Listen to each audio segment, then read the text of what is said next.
دنیا میں اگر کسی بادشاہ کو کوئی بدماش آ کے دھمکی لگائے اور اسے کہے کہ میں تیرے بندے چک لینے نے، میں تیرے بندے اٹھا لوں گا، تیرے بندے اغوا کر لوں گا سارے، تو دنیا کا بادشاہ کیا کہتا ہے؟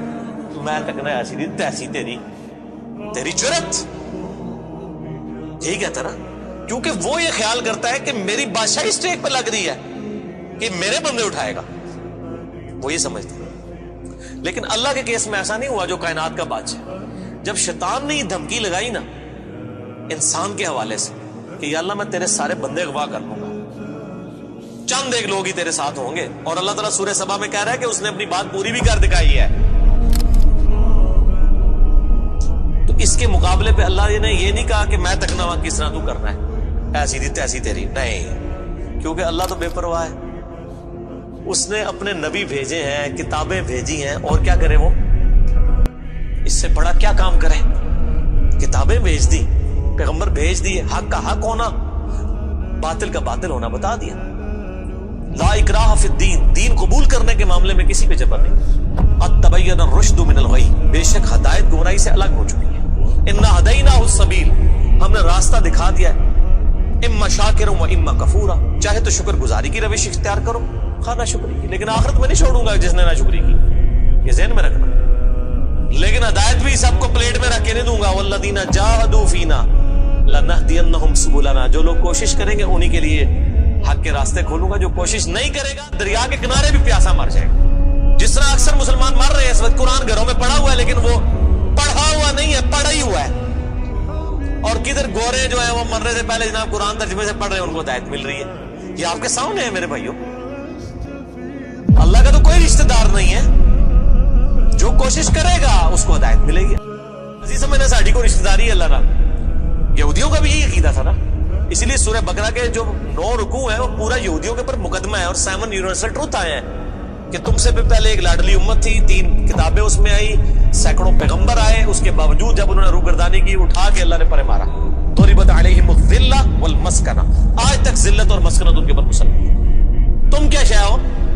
لیکن ہم پھر بھی کہتے رہتے ہیں یا اللہ جو کچھ بھی ہے تیرے محبوب کی امت سے ہے، اصل میں ہم یہ کہہ رہے ہوتے ہیں یا اللہ اسی کو نہیں سیدھا ہونا، سیدھی جی گل ہے، این جی سانو قبول کر لے، یہی ہے نا، تو اور کیا مطلب ہے اس کا؟ میں کہتا ہوں اگر دنیا میں مورل لاز ایکٹیو ہوتے فوراً اسی وقت سر کے اوپر جوتی پڑتی کہ محبوب صلی اللہ علیہ وسلم کا نام لیتے ہو اور کرتوت نہیں اپنے دیکھتے۔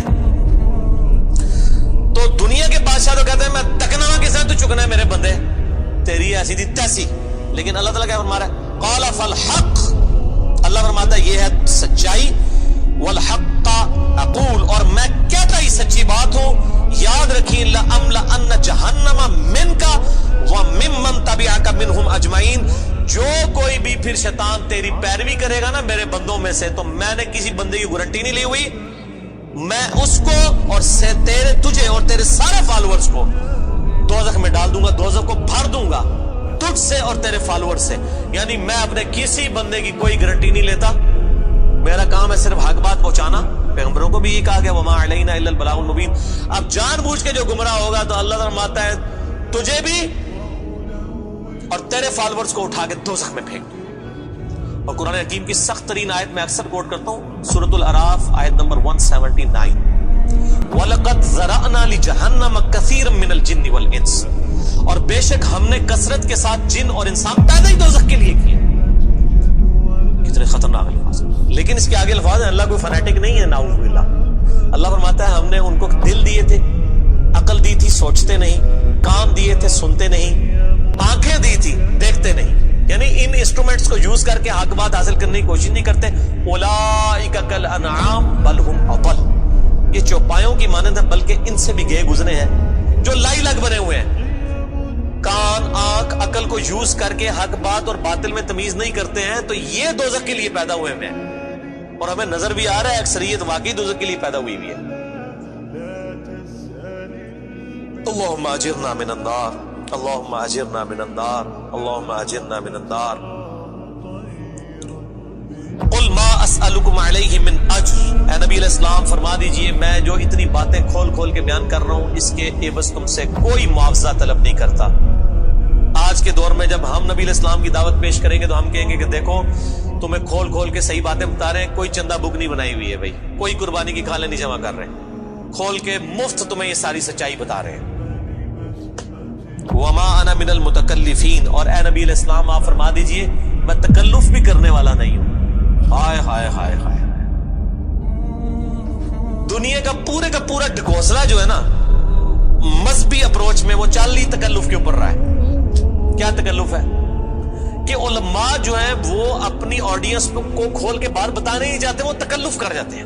انہیں جی دیکھو نا ڈائریکٹ نہیں گال کرنی چاہیے, اور نبی علیہ السلام کو کہا جا رہا ہے کہ آپ فرمائے کہ میں ہی ڈائریکٹ گال کرنا لا جائے پاویں کسی کو بری لگے. وما انا من المتکلفین, میں کوئی تکلف نہیں کرنے والا, کنو کڈ لو گل اے کچھ ہونا جے تواڈے نال. یہ اتنے سخت الفاظ ہیں کہ میں کوئی تکلف نہیں کر رہا. کیا مطلب کہ اللہ نے کسی کی کوئی گارنٹی نہیں لئی. اللہ تعالیٰ فرما رہا ہے کہ شیطان میرے جن بندوں کو اغوا کرے گا میں نے کوئی گارنٹی نہیں لی ہوئی, میں انہوں نے بھی چھوڑ دیا گا. تو ایسی تھی تیسی تہاڈی, کسی پلے کس نہ رہنا, کوئی تکلف نہیں ہے. نبی علیہ السلام کھل ڈول کے ان کو بات کرتے ہیں. اب جو قرآن پڑھے گا تو اس کو یہ میٹھی میٹھی تقریریں جو لوگوں کی جعلی ہیں, اوروں کی کہانیاں, بزرگوں کی کہانیاں, جانوروں کی کہانیاں, ٹھیک ہے جی, تو ایک کہانیاں انہوں نے پھر انہوں پتہ لگے قرآن پڑھو اللہ دے بندے کو پتہ لگے. صحیح بخاری میں حدیث ہے, نبی علیہ السلام ایک چوراہے سے گزر رہے تھے, کچھ صحابہ کرام آپس میں ہنسی مذاق کر رہے تھے. آپ نے ان کے ہنسنے کی آواز سنی. یہ بخاری شریف ہے, یہ سٹوری شریف نہیں ہے. آپ کھڑے ہو گئے اور آپ نے فرمایا اللہ کی قسم جو کچھ میں جانتا ہوں نا اگر تم جانتے ہوتے تو تم زیادہ رویا کرتے, کم ہنسا کرتے. کہ آخرت میں کتنی سختی ہونے والی. لیکن ٹی وی کے اوپر, سوشل میڈیا کے اوپر ایسے وائزین کے کلپ دیکھو نا جی, اے بھی تے کتنا سونا بولتے ہیں ماشاءاللہ, لگتا ہوں ہی جنرل ہی پہنچنے لگا, پتہ لگ جائے گا اتنی بھی جنرل لبنی ہے دونوں. اور مولا علی علیہ السلام کا قول ہے کہ انسان سویا ہوا ہے جیسے ہی مرے گا جاگ جائے گا. اوہ یہ کیا ہو گیا, یہ او ہو جانی ہے, لیکن اس ٹائم او کا کوئی فائدہ نہیں. وہ میرا مسئلہ نمبر 196 آپ سن لیں, کاش میں دنیا میں واپس جا سکتا. اس وقت انسان کہے گا یا اللہ مجھے دنیا میں دوبارہ واپس بھیج دے, میں پہلے جا کے سوشل میڈیا تو ہے ویڈیو ڈیلیٹ کروں گا. ایڈی میٹھی میٹھی ویڈیوز نے, جھوٹیاں سٹوریاں. اور نبی علیہ السلام سے زیادہ کوئی خوش اخلاق نہیں ہے.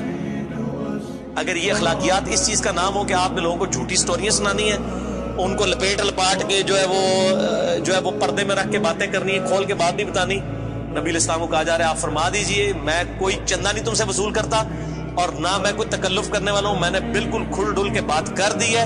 اللہ نے کسی کی کوئی گارنٹی نہیں اٹھائی ہوئی. جو پیروی کرے گا اس کے احکامات کی اس کو جنت ملے گی, اور جو شیطان کے ہتھے چڑھے گا اللہ نے کوئی نہیں کہنا کہ میرے بندے نہیں چھاڑ دے, نہیں, جائے دوزخ میں جانا ہے.